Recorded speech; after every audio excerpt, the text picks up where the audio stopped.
This is Kanzenshuu, the podcast, episode 481 for the week of May 24th, 2020.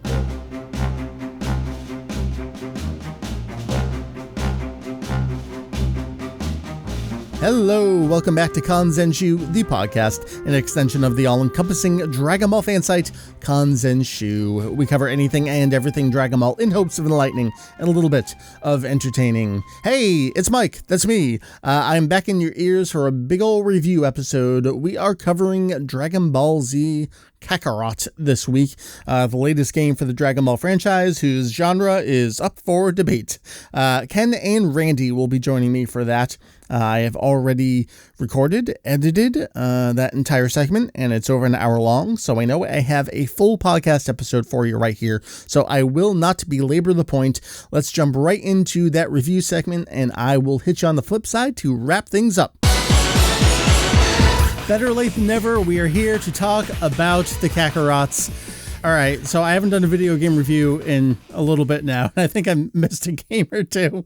So I'm excited to jump back into talking about a game that's it's been out for a little bit. We're actually into the first bit of DLC, but I like this. Like, it's most reviews are day one, and it's those early impressions. We've had time, actually kind of like a variety of time frames on here to either sit and think about it, digest it, or just wrap it up and jump right into it. So let me go around. I am Mike. I am still Mike.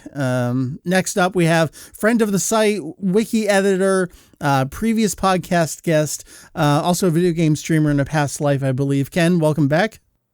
Hey. Just hey, that's all you got for me. Yeah. Well, we got a lot to get to. Okay. All right. Trying to keep me on track here. Friend of the site, maybe a wiki editor, also a previous past podcast guest, that doesn't make sense. Also a video game streamer in a past life himself. Randy, welcome back to the show. Hi, nice to be here. I guess technically wiki editor, because I did two afternoons of stuff, and I've been busy preparing for this. So. Oh, excellent. Well, you know what? If it's something for the site in any way, it's all good. Gentlemen, I bring you here to talk about Kakarot, which is, I guess, the latest game for the Dragon Ball franchise. It's out on PlayStation 4, the Xbox One, the PC. To set the stage, I played on PlayStation 4. Ken, you played on PC? I did, yeah. Randy, how about you? I also played on PC. Well, now this is important. Randy, which controller did you use? I was using the Xbox One Elite Series 2 controller. Look at you, fancy pants. I know. It's nice to have. So what did you think having to switch between the right button and then whatever that other button is called for flying? Geez, I'm trying to remember, because is it like R1 to like start flying? Either way, I would always screw it up of like what I was trying to do. Well, I got really used to it. So in the game, right, you fly using the two R buttons, and I got used to it on the PS4 controller, which is how I played. Mm-hmm. And then when I went back to revisit the game last night, I was on a 360 controller, and it was awful. All right, here's the thing. So right before the game came out, I was playing the original Red Dead Redemption, which I had never played up to that point. I don't have much to say about it. And then Kakarot came out. Incidentally, Red Dead 2 just came out on Game Pass. I'm like, you know what? I'm going to play that. So I've been playing on an Xbox controller. I cannot tell you how goddamn confusing it is. Like, I know what the buttons are, but I'm a Nintendo child. So A, B, X, Y, and what their placements are, I see that, I have a muscle memory, and I don't know what RB versus RT is. I just have no idea. Yeah, it's tough. I mostly switch back and forth between PC and Switch, so yeah, it's a nightmare. Well, what's especially nice about Kakarot on PC is that you can change the button prompts to be PlayStation buttons. Just put in the PS4 prompts. It was wonderful, yeah. All right, I'm glad we got that all out of the way. First things truly first here. As usual, we're going to try to be comprehensive, but we can't necessarily spend 5 hours talking. So if we forget to mention something, it's not necessarily that we indeed forgot to say it. Maybe we did actually forget it. But our cover here is, you can't mention every single little detail. We're going to try to do the best we can. I will say also we're going to do spoilers. And in a game that is ostensibly Raditz Taboo, spoilers, Goku wins at the end, the Earth is saved, but we will mention some of the side missions and some of those extra inclusions there. So, all right, all the housekeeping being done. What is Kakarot? So this is a game developed by CyberConnect 2. They are known for their previous work on the Naruto games. Those specific games themselves, known for their very cinematic presentation. CyberConnect 2 has been a developer that I would say a large base of Dragon Ball fans have been wishing for many years based on the visual strength of those Naruto games in particular. They loved for them to get a stab at the Dragon Ball franchise, and here we go. This is actually what we have. It's CyberConnect 2 doing a, let's say, visual, cinematically impressive take on the Dragon Ball franchise. And so what actually is this game in terms of a genre? And I promise I'm going to let you guys talk in just a second, but let me just give you Mike's thesis, Mike's preamble here.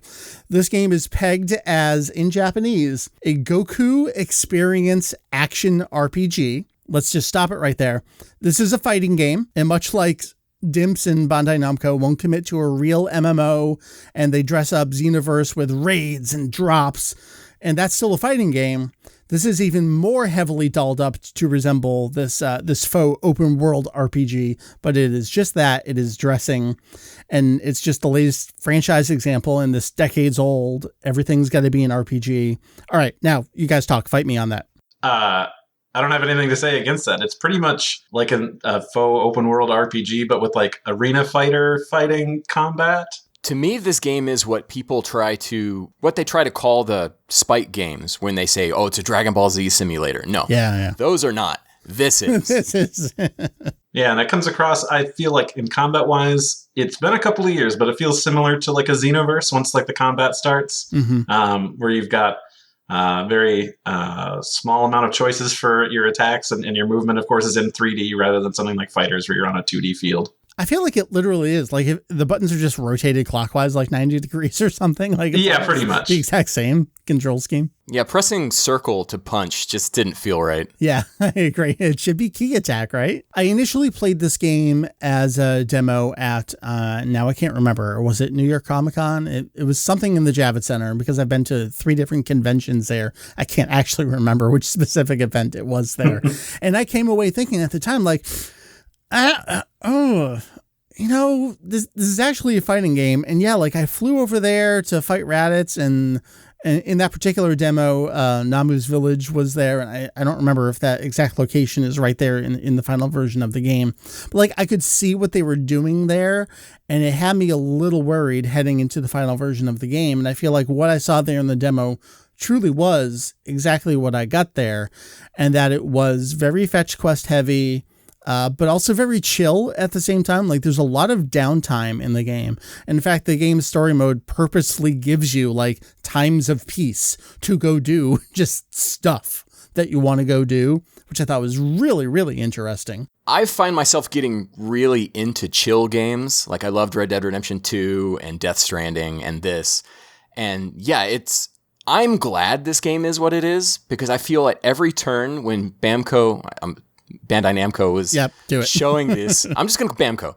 When they were showing this in trailers, I thought this looked like the most mid experience ever. And I ended up only playing the game for the wiki. I was going to say, I remember it kind of almost being like a challenge at that point, like a begrudging, all right, fine, I'm going to go play it. Maybe I'll document some stuff. And then you started a little bit ahead of me. And I think you were consistently ahead of me by like maybe a week or so, I think, when you finished it versus when I finished it. And every step along the way, you're like, God damn it. All right, this is all right. God damn it. All right, this is all right. Yeah, it was. When I look back on this game, I was saying, for a while, Kakarot's my game of the year, which wasn't saying much. It's not anymore. Final Fantasy VII Remake is, but Kakarot for me ended up being that level of something that I just enjoyed so much that it would even be a contender. Wow. Huh. Randy, what was your approach kind of going into it? You're the most recent. You just wrapped it up. Yeah. I don't want to say you played it just for the podcast, but we certainly strung it along there. I mean, that's kind of how it happened. You had asked if I had played it to talk on the show. I'm like, I haven't, but I guess I'll pick it up right now. It was recently on sale too, so that helped. Yeah, exactly. But yeah, I decided to jump into it eventually. Like, I watched it as it was being developed and coming out, and it mildly excited me. I mean, I'll play like any Dragon Ball game I can get my hands on, but it wasn't something that I needed to like pre-order. Like, this is what I want to get. This is what I want to be playing this day for like weeks on out. So it just came up to be like, this is the right time to play, and slight time constraint because I felt like I don't want to keep people waiting. So let's just get to it, and I plowed through it in the course of 3 weeks, maybe. Yeah, but that sounds about right.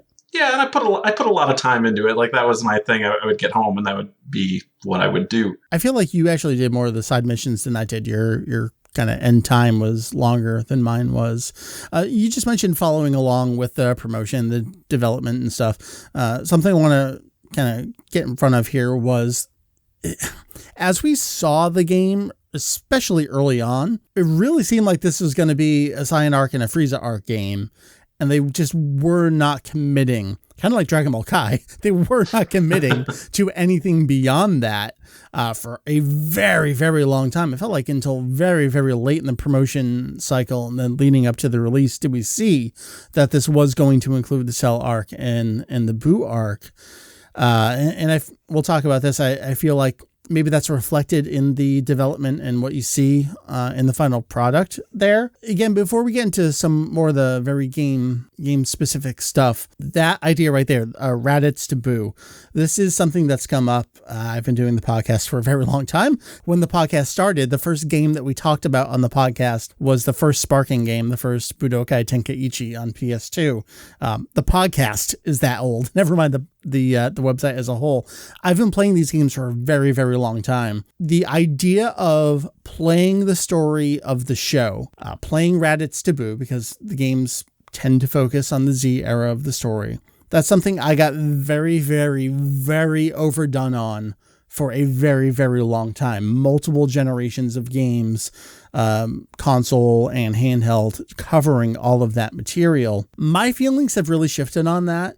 I'm starting to come around and acknowledge that there's a younger audience that didn't have that experience of multiple console generation cycles of playing that story.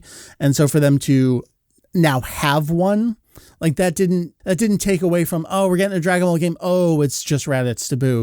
And I think it helps that we also have things like Fighters still on the market as well.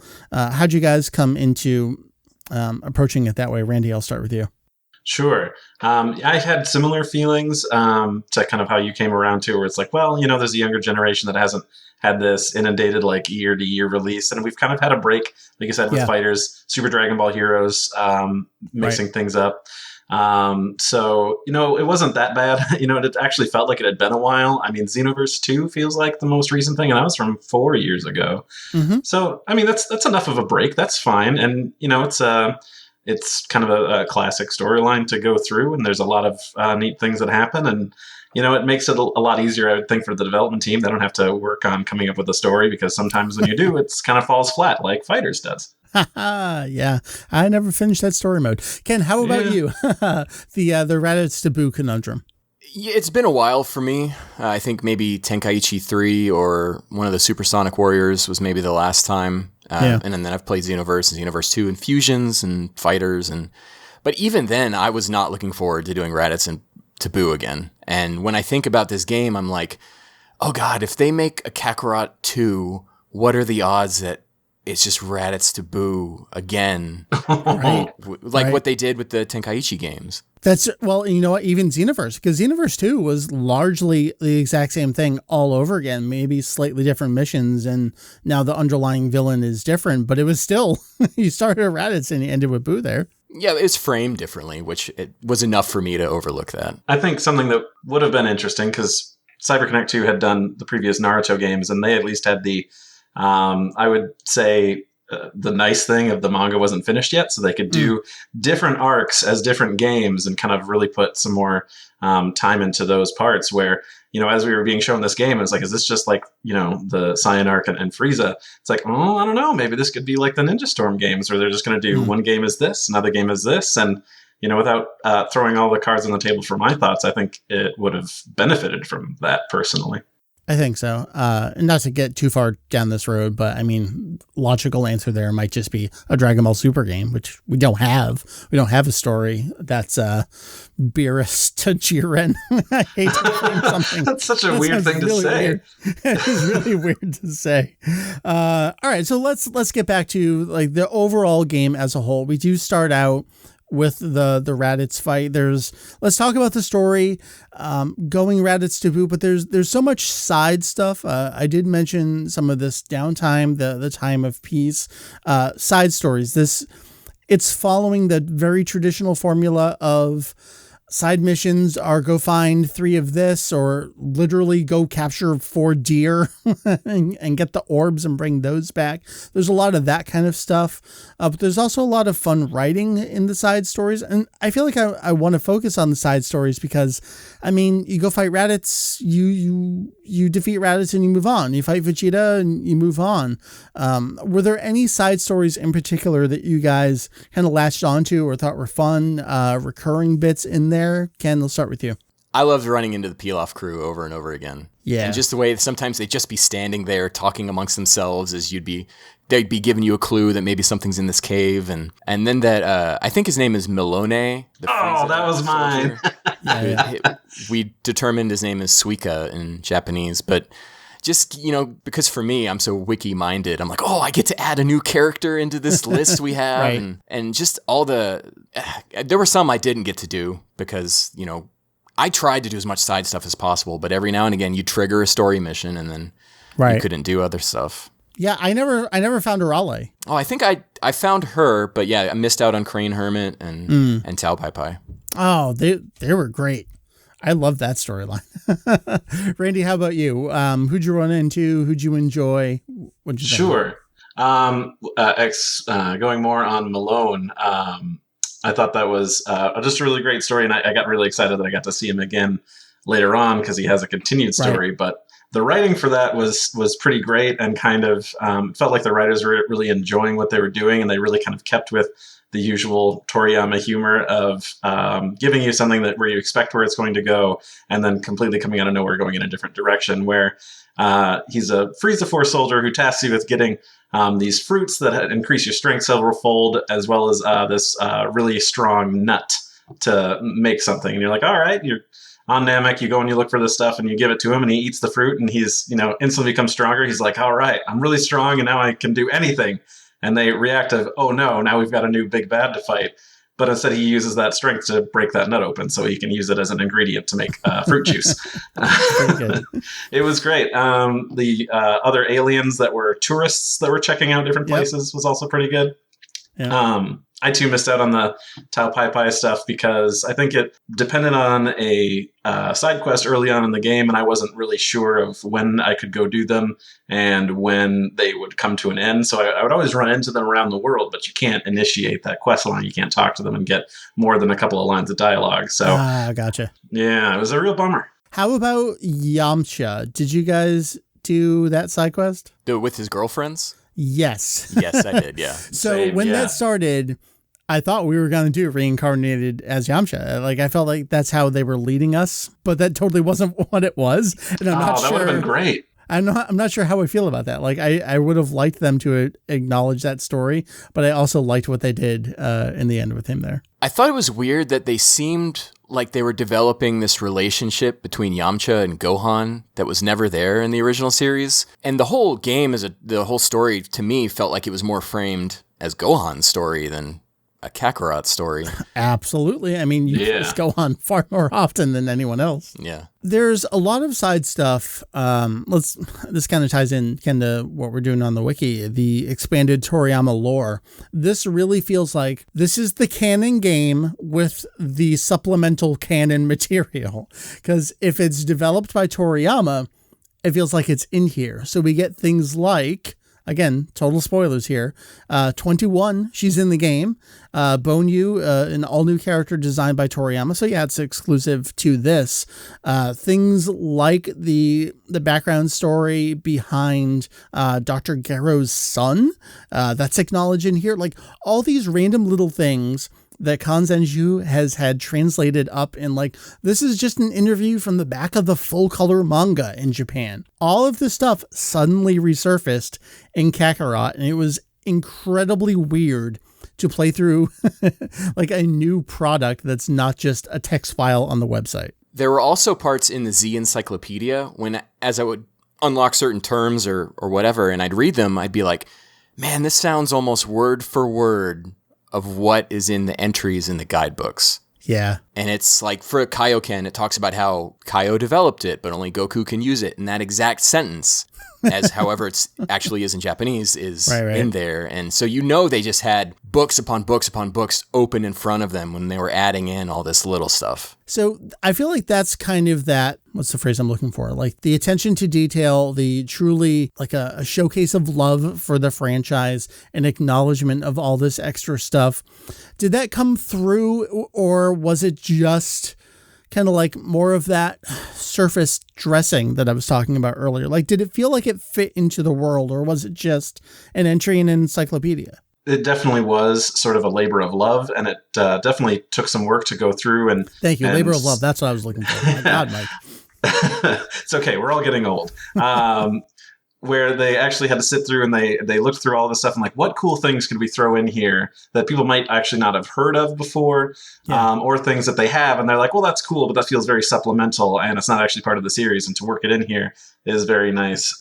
So it felt like a cool bit of world building. There's a lot of things in there because of how detailed they were. I'm wondering for things that kind of are against what I can remember. I'm like, am I remembering something wrong? Or is this a change that they decided to make in the game? Or is it from an interview where it's like, oh, that's what that was? I think the attention to detail makes the flubs that much worse because they spent all this time researching and adding in all this great stuff to the story, but then you totally miss out on the Trunks and Cell fight, and there's weird stuff about Piccolo blowing up the moon or it being an illusion or something. And so just there's a weird balance of, man, this is so cool, and then, but why did this get messed up? So two of the things I want to mention here, and this is a couple issues of V-Jump ago, and Julian translated the stuff, and I just didn't get around to putting it up on the site, and I do intend to.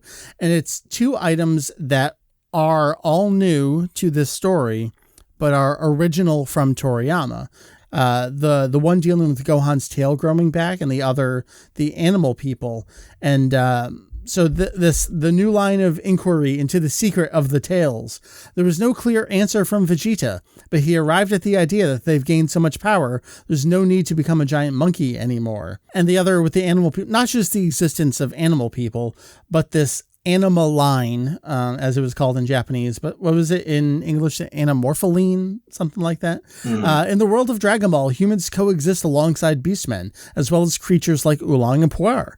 The one who rules over them all is the king of the world. He appears when Piccolo takes over the world, as well as just before the Cell game. And new concept here. The king of the world is a former human. So yes, not just that the king of the world is a dog, but was in fact a former human and took this drug to become that. It just seems so unnecessary because in the actual like side quest for that stuff, Oolong talks about how he's not someone who ever did that. Yeah, it seems like they wanted to add lore where there wasn't, where it's like, why it could just be, Toriyama got bored and wanted to do different character designs for background characters. Just leave it as is. That was definitely one of the needless ones there. And it's kind of the problem with these various interviews over the years where it's, do we need to know that? Does that expand the world? Does that shrink the world? Does that ruin something that we just didn't need to know about before? But this really does feel like the expanded Toriyama canonical lore, up through and including, again, spoilers, I didn't get to them though, Toa and Mira, which are original Toriyama creations from Dragon Ball Online that continue to be mined for literally every game out there. I don't know what else there is to say. Like, it just felt, yes, like a Toriyama world. And Ken, do you think those flubs kind of like fit in with that idea? Like a Toriyama world can't be self-consistent and perfect. As someone who is trying to work their way through the timeline, that just doesn't work. Maybe that is perfect here. I'm more worried about people taking what is said in this game so seriously, as that if something that happens in this game somehow overwrites what's been previously known. I don't know. Is that really a problem? I think on Twitter a while ago, people were upset about somehow Vegeta getting Super Saiyan God, and it's like, it's a game. It's a very good game. Just don't worry about it. With the DLC there. I felt like it was weird, and maybe I missed something here, but in the lead up to the game coming out, they were talking about all the new additions they've had, like Bonyu being added as like the mysterious sixth Ginyu Force member. Right? And then it's just a fucking computer data record thing?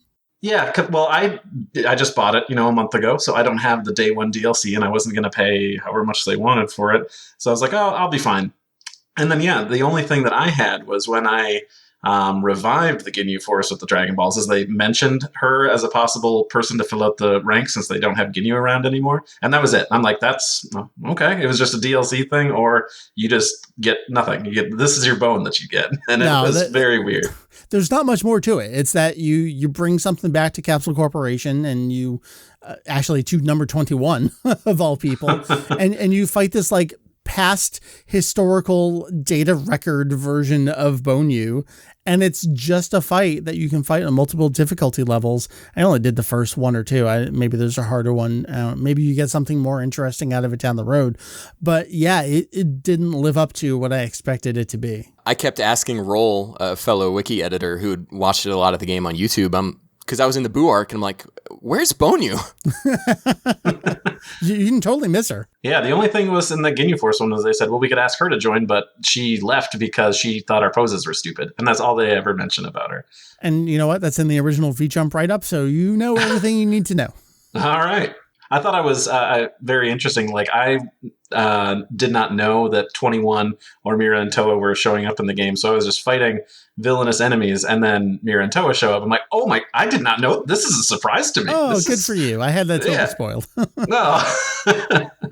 I mean, that's my life, so. One last thing about the side quests I want to touch on is I loved how much of the side quests dealt with characters who we really don't see much in Dragon Ball Z, if at all. Yeah. Like Hachan and Namu, who show up in the very end. But Pilaf, his crew, Lunch, there's a whole bunch of stuff with Lunch. And it was so great to get to be these like, Z versions of the characters and get to interact with people who we never see in the show. I agree. And I feel like that's where the strength of this game is. And it's really curious that none of us are talking about things like the Goku versus Frieza fight. We're talking about things like running into Lunch outside Capsule Corporation. We're talking about things like running into Hachan out in the woods. We're talking about things like the Crane Hermit and Tao Pai Pai running protection schemes against people. Like, these are the things that jump out at me in my memory about this game. And I feel like already, I mean, sure, it's May. It's not that much far removed from the game, but I already feel like I'm starting to develop these rose-tinted glasses about the game, and they're favoring things like that because I know if I go and play the game, it's just going to be that over-the-shoulder arena fighter, and that's not what I'm looking for in my Dragon Ball games. It's funny, you were talking about the fetch quests in the beginning.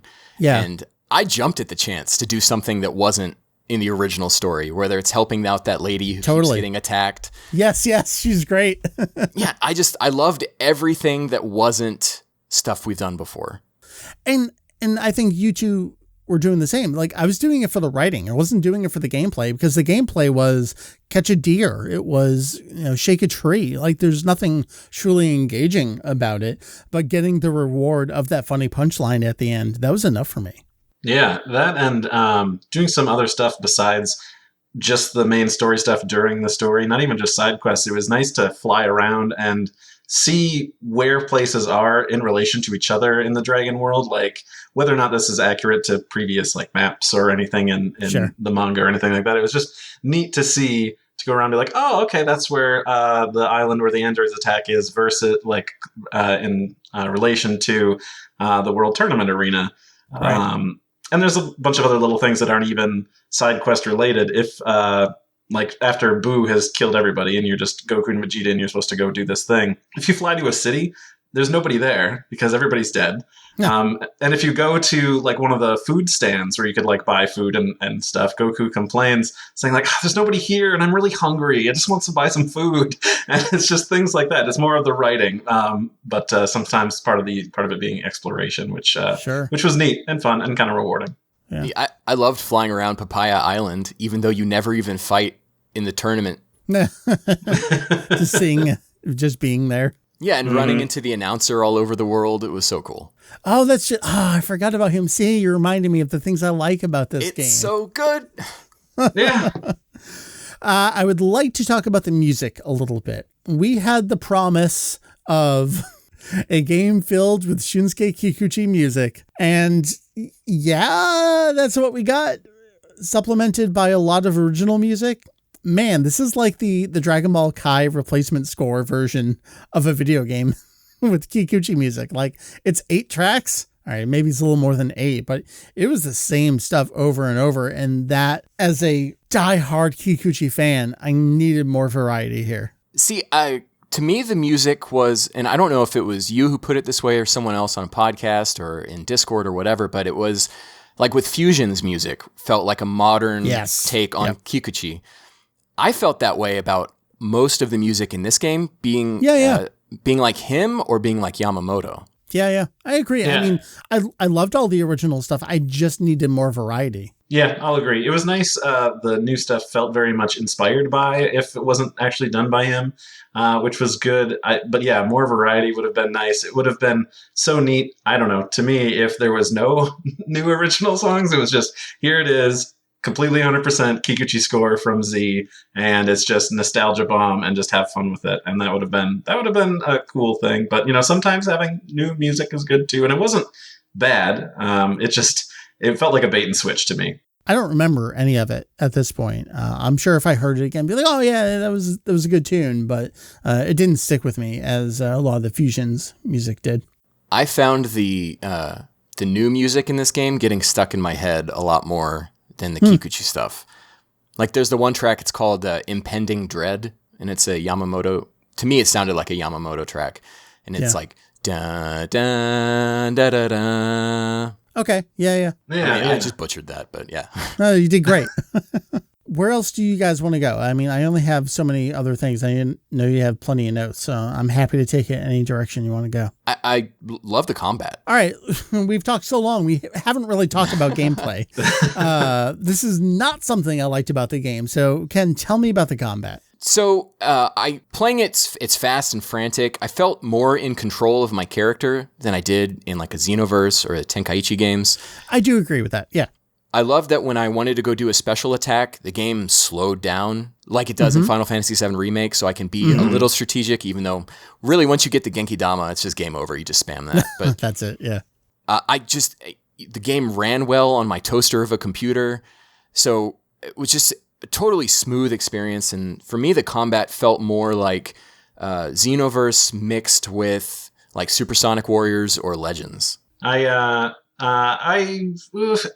would say at the start, there's kind of a steep learning curve from when you're just out fighting random robots to fighting Raditz. And I felt like, honestly, the Raditz fight was the highlight for me, because maybe I didn't have a full grasp of the controls, or I didn't have a full grasp of what I was supposed to do when the enemy was telegraphing what attack they were going to do. But then it felt like I'd overcome a challenge. Like, I felt like Goku. I did it. I persevered, and I kept on going.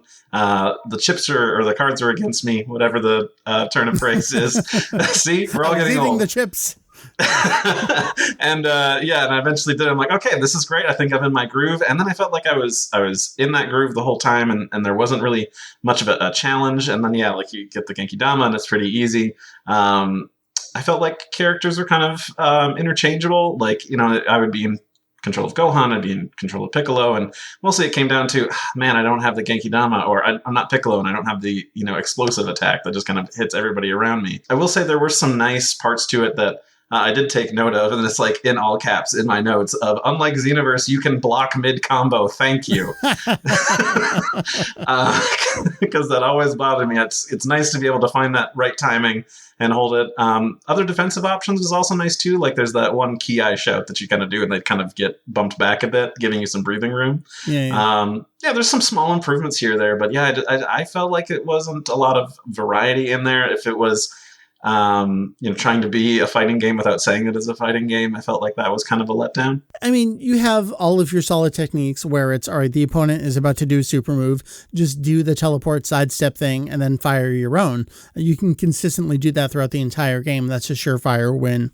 And they do the very traditional Dragon Ball fighting game thing where it's, all right, they're going to have super armor and they're just going to interrupt you. Boo is notable for this, where you're just doing the fight and then the fight stops and it's interrupted for him to do the super move that he has to do at that point in the story, regardless of how your fight is going.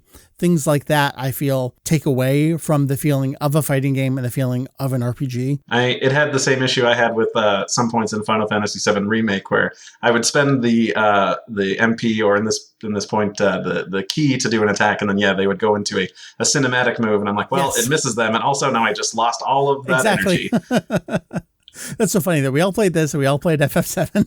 See, it's good that we waited. That's true. But that was my big gripe about that. I'd like to talk about a couple of the performances in the game, two specifically. Okay, are you going to talk about Mami Koyama? Because that makes me sad. Mm-hmm. All right, so Lunch. Mami Koyama. Oh, no. It was brutal. I had to look it up to see if it was still her. I was like, oh, man. All right. I mean, it's on the level of Joji Yanami and Early Kai, where you're like, oh, I'm sorry. I'm really sorry. Kind of on that same depressing level, I wanted to talk about Nozawa's young Gohan. All right. Interesting, because I feel like I would never have thought about that. I feel like with age, she's losing her vocal range to hit a lot of those crying noises. Oh, okay, sure. Like young Gohan then. Yeah, I mean, I would be playing and my wife would hear it, and she never liked the sound of Nozawa's crying Gohan, but like this was even grating on me a little bit too. I don't remember that. Interesting. And then the second one is, this isn't the first time we've heard her as Bulma, but this is the first time that we spent a lot of time with Aya Hisakawa as her. Sure. You know what? She's, all things considered, probably one of the best replacements we ever could have gotten. I mean, there are times where I know it's her, but there are other times that I feel like I just lost myself in the world and the performance. It was totally there for me. Yeah, same thing here. I frequently forgot, like, oh, that's right, this is a replacement actress from Hiromi Tsuru. But yeah, I felt that she did a knockout job, especially with how much more dialogue we got to hear from her versus previous things like in Broly. So it was wild. There were a lot of times where I just wasn't even thinking that this was replaced. Could I also say, I don't know who the actor is that they've gotten to replace Joji Yanami, but I feel like he did a fantastic job, giving voicing for Kaio as well as doing the narration and stuff. I felt like that was also a pretty good replacement. I might be wrong, but I felt like that was also pretty impressive to me. Isn't it Oolong's voice actor? It is, yeah. Is it? Wow. Okay. Yeah, he does a great job. Huh. Yeah, that's great. Awesome. He only had like 120 episodes of Super to practice. That's fair. Do we have anybody else in this game that was a first-time replacement? I to be fair, I have not watched a lot of Kai in Japanese, so I'm not sure. Mr. Satan, right? Mr. Satan, yeah. Oh, yeah. Was this the first time the new person was there? Because that's right, he wasn't in the Broly film. Right. But it's also been... the previous actor just passed away last year, right? I felt his Mr. Satan was definitely a noticeable replacement. It was. I mean, it was fine, but it's so tough to follow. I mean, Daisuke Gori is irreplaceable. And then to go to someone like Unsho Ishizuka, I mean, he's also another phenomenal, legendary voice actor. And he was no replacement for, but was a good replacement for Gori. And now, unfortunately, I don't even remember who it was in Kakarot, but it's really sad that we're at that point where we're losing replacement voice actors and we're getting so far removed. It's not going to get better. It's only going to get worse. And that's a really unfortunate thing. Mm-hmm. All right. Now that we're all sad, great. Where else do you guys want to go here? I'd like to talk about the pacing once we hit the Cell arc. All right. So that kind of goes back to what we were talking about earlier with is this going to be Sign and Frieza? And maybe it originally was only going to be Sign and Frieza because, I mean, if you're going to do Raditz Taboo, you expect to hit all of those story arcs. And I feel like there were a lot of complaints about the Cell arc in particular where they didn't do the blah, blah, blah. Yeah, Trunks versus Cell just never happens. Yeah, it's that was one of my notes specifically was like, oh man, I didn't get this fight or any interaction between the two at all. Was a real big bummer, and I think would have definitely helped add some stuff. I mean, I don't even think we even got to see Trunks do a transformation of any sort, which is also kind of a highlight of that thing. Like, you could have masked it by having their usual cut to black screen, here's some text of thing that happened. But I feel like it definitely could have been an issue where after the Frieza arc, things got kind of weird. I thought Cell's pacing was stomachable. It was definitely not as good as the Saiyan or Frieza stuff. It was fine. Like you notice those things were missing, and you kind of start thinking about it. Interesting. And it seemed like the variety in the side stuff was a little different there too. Yeah, but once we hit Boo is when it was like, oh, this is tacked on. Yeah. This is just main fights. That's all we're doing here. And then, but when I think about it, that whole arc doesn't have much breathing room in it. I mean, the entire Boo arc is 2 days, right? It's disappointing in comparison to what came before, but what really could they have done with it? Yeah, there's not really a lot more you could have added, especially to Boo, because things are just nonstop wall to wall. Something is going on in these 2 days. You don't really have a lot of things to do. I mean, there is, I suppose, that time in between when Boo is being told to wait so that they could train Gotenks, but yeah, there's not really a lot of things you could do. Yeah, I don't know. You say that, and I feel like we're always flying around finding some random little thing to do. Like, even if it's between main points, you always had the option of run into town or go find something in the cave somewhere. Yeah, I mean, the only other side area that I really found around that time was Nam's Village, which is in the same area as like where Babidi's ship is. But yeah, there wasn't a lot new stuff added to that portion to make it feel like, okay, now we've got a lot more of areas to explore, some new things to do. Yeah. So would it have been worth it to split the game, have a Kakarot 1 Saiyan Frieza, have a Kakarot 2 Cell Boo? What would we have gained from that? More side missions and then the Trunks fight? I think that it would have been a good idea purely because, you had brought up that this kind of goes on the tangent of presentation, but CyberConnect 2 was very good at making everything very cinematic and visually exciting in the Ultimate Ninja Storm games, and I felt that Kakarot was not that at all. No, it didn't live up to that. Yeah, and even the shortcuts that they take in Ultimate Ninja Storm feel like a better choice. I was replaying 4 because I wanted to have a point of comparison to be like, all right, what was their previous big anime licensed game versus this? And in that, even though when they don't have fully animated scenes, they're actually just using shots from the anime, and they're adding in some effects here and there to kind of make it like an animatic sort of thing, which was neat because it gave it a lot more life. You had different camera shots. It made it easy for them to like show flashbacks of like, this ties into this thing from before, remember? And it felt nice. It was better than just static character models standing there with their jaws flapping or black screens that just say, and then Vegeta did this thing, but we're not going to show that to you. Next story plot point. Is it just me, or did some of the later character models not look that great? Like, I feel like no one ever gets Trunks right. I don't think Goku looks good. Yeah, I would say of all the people, Goku's face does not match any sort of art style that they were going for with the other characters. Like, yeah, I don't know. Maybe it's just the eyes that were weird. But yeah. For me, it's everything from his neck up. Just does not look right. His hair, his nose, his eyes, his mouth, his ears, the way his whole body is rigged. Kind of look gross a little bit. I mean, I know that they had separated the heads from the bodies in development for ease of switching out for outfits and things like that to make rigging and animating easier. But yeah, I mean, I felt like they weren't super great. All right. So that totally reminds me, what kind of bugs did you guys run into? Because I had some great stuff. I don't think I ran into very much at all. At least nothing that I can remember. Yeah, nothing comes to mind. The heads, that's what reminded me here. And I did put up some tweets about it. But like, I found some guy in the woods and his face was the only thing visible of his entire body. And it was horrifying, but also hysterical at the same time. And I was able to line Goku up right with this other guy's face and take a screenshot. I remember that one now. That one did happen to me. That was amazing. It's outside by where you catch the deer, right? I think so. Yeah. Maybe that was for everyone. I feel like I ran into something else where someone was like stuck in some kind of like half jumping animation. I mean, some of that stuff is typical as someone who's playing, again, Red Dead 2 right now. And something's always like flying off in some direction. You try to get on your horse, you accidentally punch a lady. Yes. That's great. That was the first like 5 hours of that game. All right. And I feel like I keep asking, where else do you guys want to go? I'm still struggling with, I liked this game. I didn't love this game, and Can I bring up like other side things that weren't necessarily side quests, but like time attack races? Did you guys ever do those? Other than when they were required for a side quest? I scrubbed it from my memory because, God, on jumping with that stupid machine, it was the other of the pre-order bonuses, other than the food and the Bonu thing. It was that like a peaceful time with friends race thing that I did.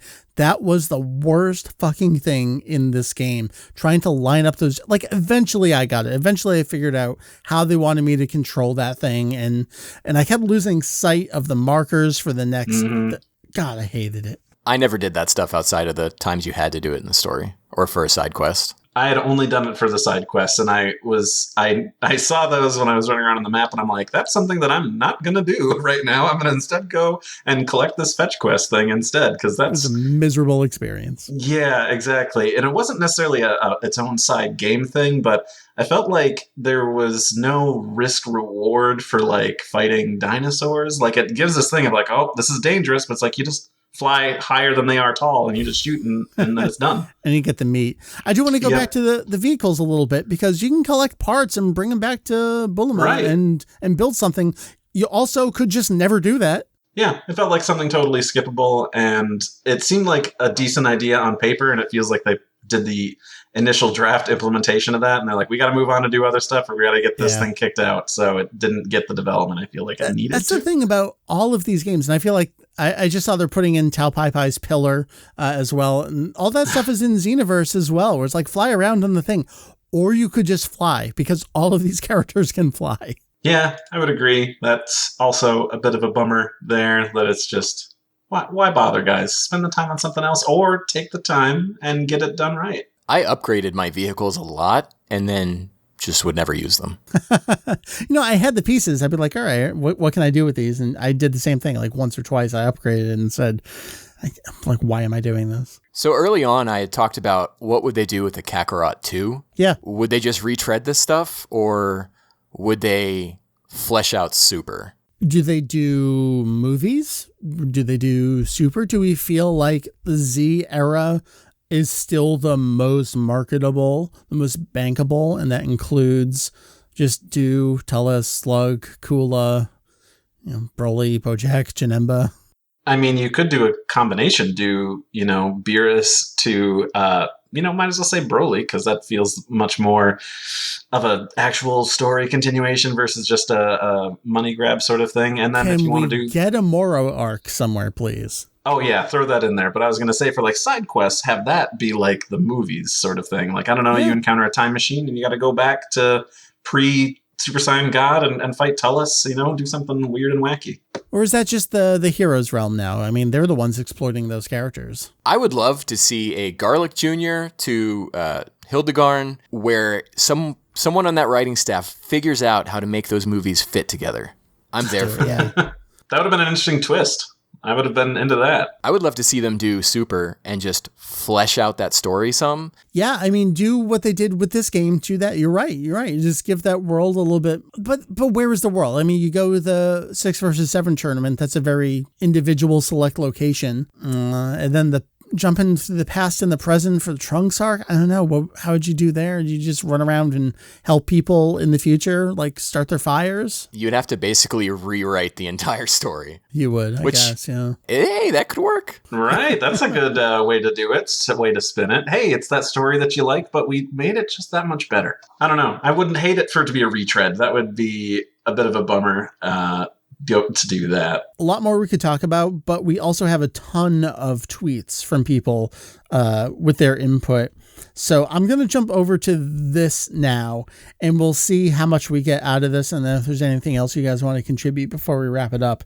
I think that's how I'm going to flow this here, if you don't mind. So we got so many. I can't read all of these, and some of these we've actually already addressed. So just know that I did read your comment, and I acknowledge your comment And we have already acknowledged your comment here. So AGM here says, it's a solid adventure that you can enjoy from beginning to end and has the feeling of Dragon Ball Z's story with its little twists here and there. Probably the opposite of Fighters on how it manages to be a good game. So if you love Fighters, you might not like this one. I think this is an interesting comment because I've always held up about 2005, 2006, the PS2 kind of like tail end era there, as no matter what kind of fighting game you were into, Dragon Ball had something for you there. You had things like Budokai 3 and Infinite World, you had Sparking Meteor, and you had Super DBZ. And then especially if you went on to the handhelds, you had a variety of gaming experiences. I feel like we're sort of like that right now, where we have now Kakarot, we have Fighters, we still have Xenoverse 2, which we thought was dead and is not quite dead. We're getting one more character in that game. And I suppose we have Jump Force as well. There are a variety of gameplay experiences, and you can really find your particular niche there. As someone who's really into narrative experiences, this was the Dragon Ball game for me. That makes sense. Yeah, I'm also into narrative experiences, but at the same time, if I'm trying to think of what game am I going to come back to down the road, it's probably not Kakarot. I don't see myself doing a replay of this in a few years to be like, oh yeah, that was a good experience. Let's try that again. I feel like I got what I wanted out of there, and that's done.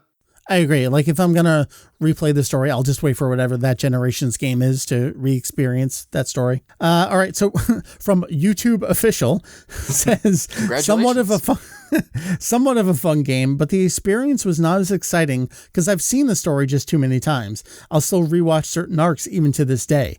Maybe if this was done years ago, it would probably be more enjoyable for me. But honestly, I would prefer to play the DBS story. So I think that's kind of fitting in with my experience there. Where like, I've done this before, and if I'm going to play the story, give me a newer story that I haven't played through before. See, I just feel that if we had gotten Super first, we would be thinking, man, why couldn't they do this with Z? Yeah. You know, I had this thought too when I was going back to playing the Naruto games, is that I felt that if somebody had asked me at some point of, hey, I want to get into the Naruto story, what's a good way to digest this? Yeah, and I would honestly say, yeah, if you wanted to experience it, read the manga. If you don't want to read the manga, instead of watching the anime, which has a lot of fluff that you have to get through, play the Ultimate Ninja Storm games. There's 4 of them. They're a good time, and you're going to get pretty much the entire meat of the story from beginning to end. And Kakarot, I don't think I could say that to somebody else. It took me 50 hours. You could watch up to like where the androids show up. If you just wanted to watch the anime instead, you could, and if you had Kai, you could get even further. I wouldn't recommend that. Which is a bummer. Not to advocate for people only experiencing Kakarot as the way to absorb the story, but I think of any Dragon Ball Z game so far, this is the best option for that. I agree. Yeah, same. I would say the same. All right, so here's a good friend of the site, Kieran. I typically have Kieran on to talk about video games, but, spreading the love a little bit. Kieran, I would love to have you back on to talk about recent Fighters stuff. I think, Randy, you wanted to talk about Fighters as well, so consider this the invite extended. Kieran says, I can feel the love in it. It has some problems, but the feeling of walking to Satan City from Goku's house was incredible. Being able to explore the world that I always admired from the Budokai 3 overworld, seeing working traffic lights, I loved it. Yeah? Yeah, I'll agree. That was definitely probably the enjoyable part, was kind of walking around and living in that world. Even though if I didn't think it was a stellar game, I still enjoyed my time with it. I voluntarily put 50 hours into it over the past 3 weeks. So I think that says enough, right? It felt like a real world, which is why I was okay with doing fetch quest after fetch quest, because I liked being in that world. And is it also just because we're so into this franchise, like we really know this world, so like it meant something more to us to do that traversal? Oh, definitely. Absolutely. I'm going to read 2 comments here that are kind of slightly related. Caleb Exists says, some great names. Exist, you can tell there's a lot of love, but I wish they had gone with a combat system that felt more Dragon Ball-y. Combat gets repetitive a bit over time. Still waiting on my series-length turn-based Dragon Ball RPG. Oh, and just that's to follow the dream. up on that, Shu says, worth playing for the soundtrack alone, but the gameplay doesn't set itself apart well. It feels more like a simulation of an ARPG than does an actual ARPG. Actually, just to build onto that, I suppose extending off of that, And maybe even going further, Noah says, a decent game weighed down by bloated overworld explanation, maybe exploration, and tedious repetitive combat. Exploring varied from interesting to not fun at all, and I felt no motivation to explore one of my favorite fictional worlds. So, wow, going head-to-head with Kieran on this here. Well, I think both can kind of be right. This kind of, like you said at the beginning, this is the Goku experience, or Gohan experience, I think is better, but you're simulating being a Saiyan. I mean, it can be, you were looking forward to, you might have had higher expectations, and then when it doesn't meet that, you're kind of a bit bummed about it. I went into it knowing like, it's an average experience, and if you're a Dragon Ball fan, you'll find something to love about it. And I like to think that I'm a Dragon Ball fan. So, I definitely enjoyed what I did. It wasn't super great, but I enjoyed it because it was a labor of love for a series that I love. There was a lot of things to see that was like, oh, I recognize that. That's a reference to this, or that's pulling from this source material. This is great. So I think it comes down to what sort of expectations you had going into it. And on that note, I think my expectations were bottomed out when I started this game. Well, you went into it that way, exactly. So I think you got real surprised with it. Yeah, which I think is coming across in how much I loved it. I like Jamie's comment here. This is this is great because it reminded me of something. You can feel the love in some scenes, like Raccoon's ultra fighting bomber, but you can tell the game was rushed when we just don't see some iconic moments like the final flash. Combat is repetitive, and I hear Goku saying, "It's my turn now" in my nightmares.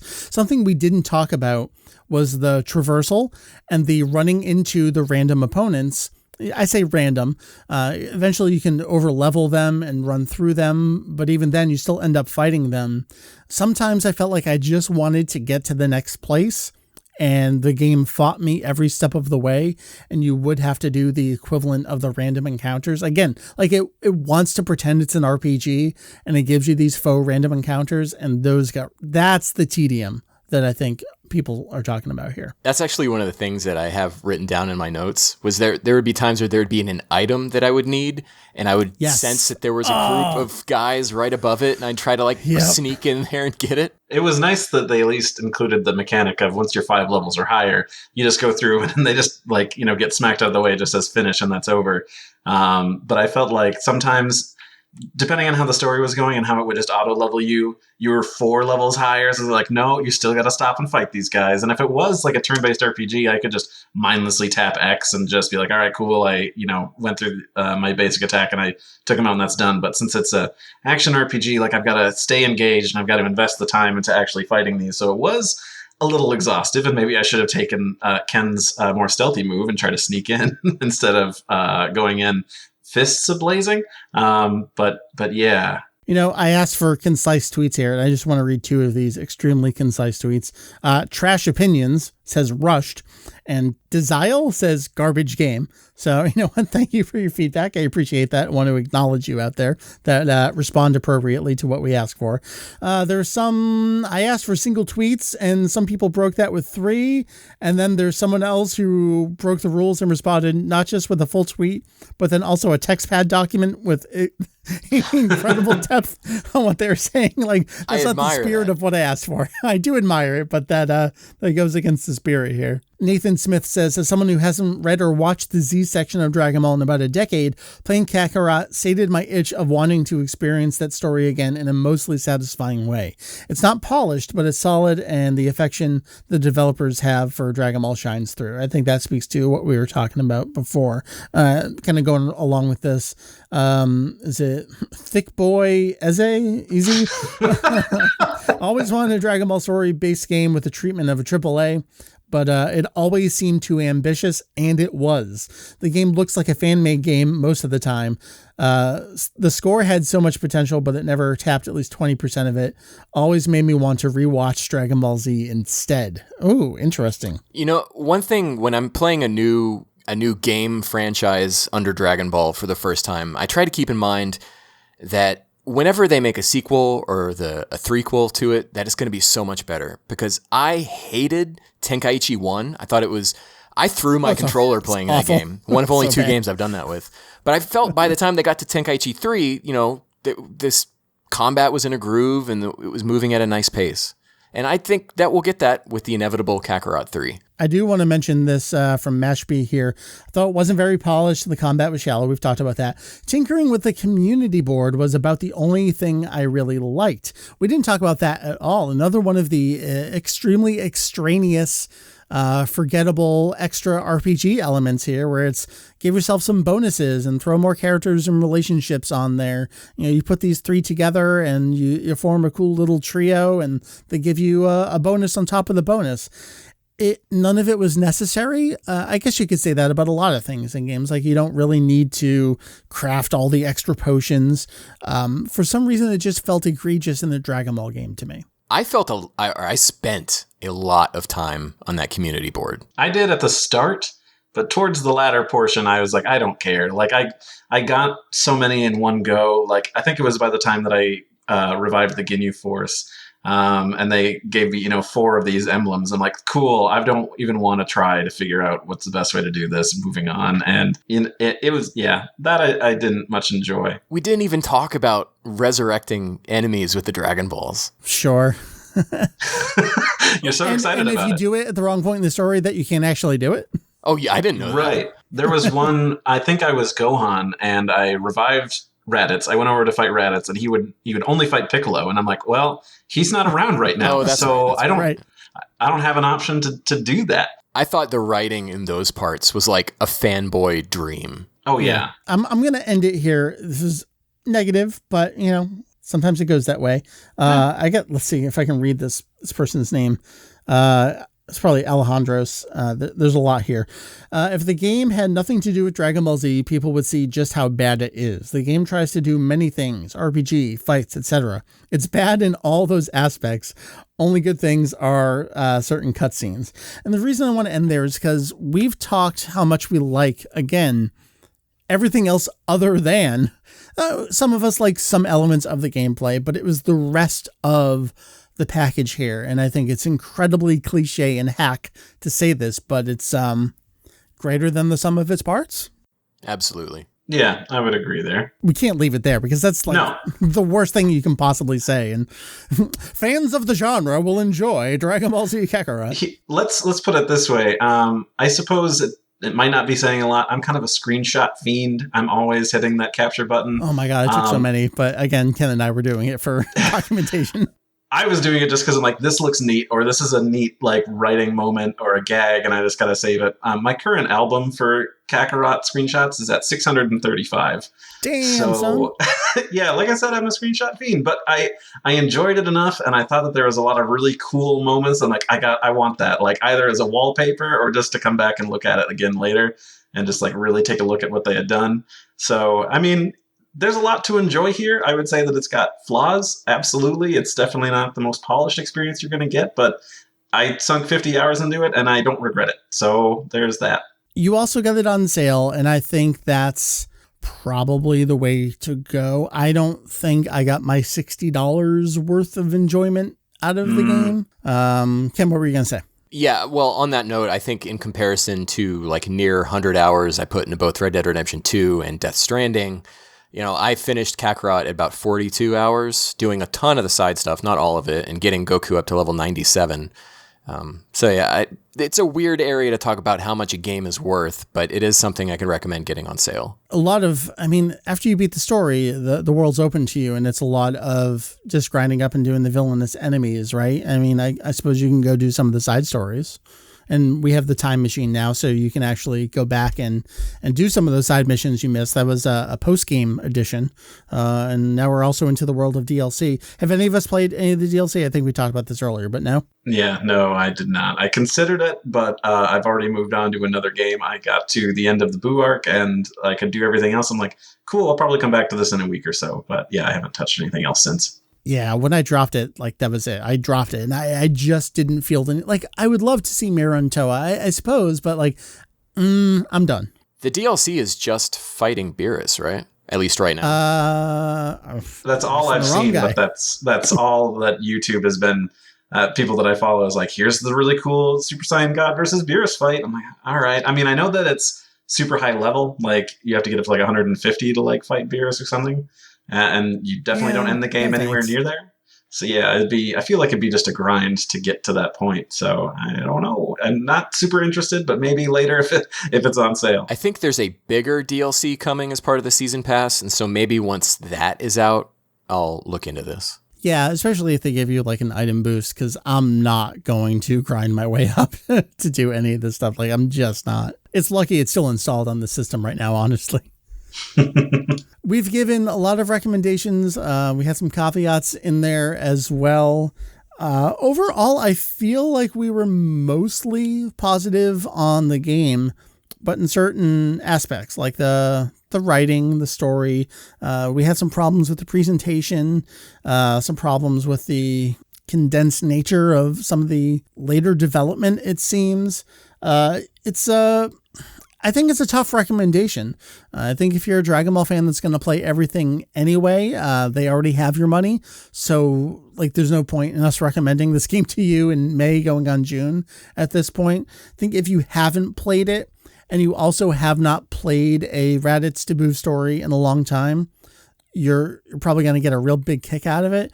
I think if you're an expanded universe fan, in particular someone who lands more on the Toriyama side as opposed to the Dragon Ball Heroes side, where everyone has 3 outfits and longer hair and there's a demon army, like that kind of thing. If you're not into that, if you're more into the slapsticky and we're bringing these characters back, this game has you covered.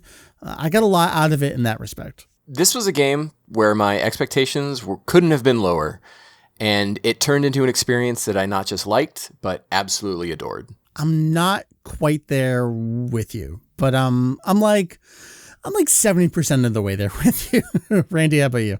I was just going to make a dumb joke and say they got Goku's expression right after he defeats Frieza, so A+ for that gives it for effort there. So the look in the eyes. Yep, exactly. You got that right. That's a tough one to get. It is, and it's a nice gut punch. It makes you feel feelings, so it's good. All right, so what are the words you would use to describe that scene? That look, those eyes. Forlorn. Regret and remorse.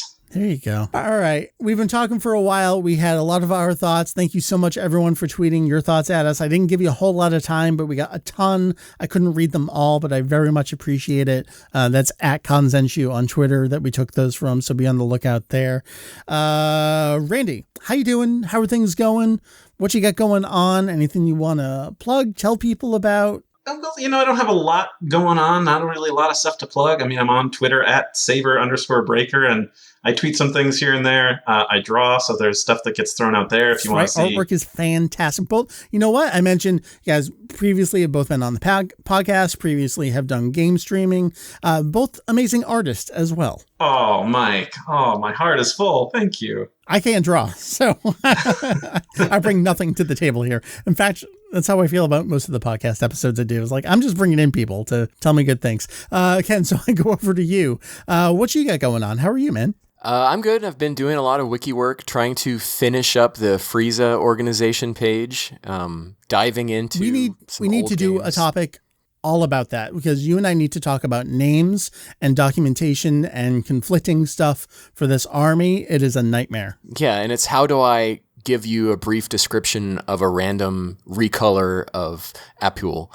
But that's what I'm doing, just more wiki work and working from home, still in coronavirus mode, Yep, we all are. How we all doing? I'm doing sane, healthy. I mean, I'm kind of a homebody anyway, but there are some places that I like to go, so that's kind of a bummer. But you know what? It's for the greater good, so just kind of deal with it. Yeah, I miss sushi. Other than that, I'm good. It's tough. I mean, I feel like it's been a long while at this point. We're definitely at the point where, unfortunately, some people are bored by this now and they feel like it's not a thing anymore. And we're going to have some definite fallout from that in the future.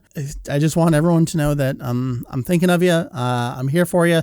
Anyone ever wants to talk, the podcast is yes, that, but for all the people listening out there as well, we're thinking of you. I hope the podcast brings something to you, whether that's, even if it's anger, even if you're just angry about everything that we said, I hope you feel that emotion. And please feel free to write in and let us know everything you have to say.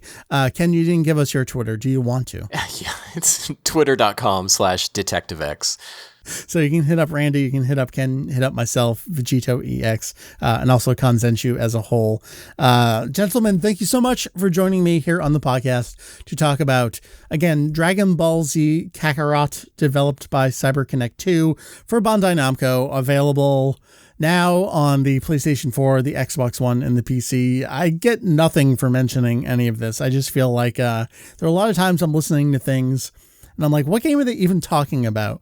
And obviously this is a single topic about a single game, so hopefully you figured out what we're talking about. But I feel like maybe you joined us late. How do you join us late? It's a podcast. You start from the beginning. We talked about Kakarot. That's it. It's been a long time since I've done a podcast, so I don't remember how to do this. That's the end of our topic. Thank you, everyone. Thank you once again to Ken and Randy joining me to talk about Dragon Ball Z Kakarot. We didn't really talk about the title of the video game there. We did talk a little bit briefly about how it's more of a Gohan game than a Goku game, but the name Kakarot for a game, kind of bad. Anyway, so what has been going on here at Kanzenshuu East Coast headquarters? Big thing over the last couple of weeks has been cleaning and sorting all of the old fandom crap here. Fan subs have been organized. Old syndication tapes have been mostly found. It's been a good time. There's a lot to talk about there. I'm thinking about doing a stuff we dug up podcast episode, maybe live, maybe not. Stay tuned on that. We may just talk about things. It's much easier to produce an audio podcast as an audio podcast than to try to do it as a video. But for now, just check out the post on the main page of Kanzenshuu. Yes, Kanzenshuu is not a forum. Kanzenshuu is not a podcast. Kanzenshuu is not a wiki. It is a website that has or will have all of those things. Check the main page, kanzenshuu.com, for the post that I did there about the swapped episode title from episode 51 of Funimation's original English dub from 1996 to 1998 as it aired in syndication. Very cool stuff. Nothing groundbreaking, nothing super interesting, but I think it's just a cool little tidbit, and it was fun to dig it up and see and prove to myself that my memory was mostly correct. Otherwise, wiki work continues as always. I don't know if you like hearing about it when you can't read it. I assume you do. No one's really told us otherwise. We like talking about it. So we'll have editors back on to talk about things very soon. In particular, I want to chat with Ken about dumb Frieza soldier names, particularly in video games. I want to chat with Jay about his Budokai 1 hacking awesomeness and insanity. And I want to chat with Therese about manga history. She has been living with me back in 1998, the entire history of Viz's English language release of the Dragon Ball manga. A lot to talk about there.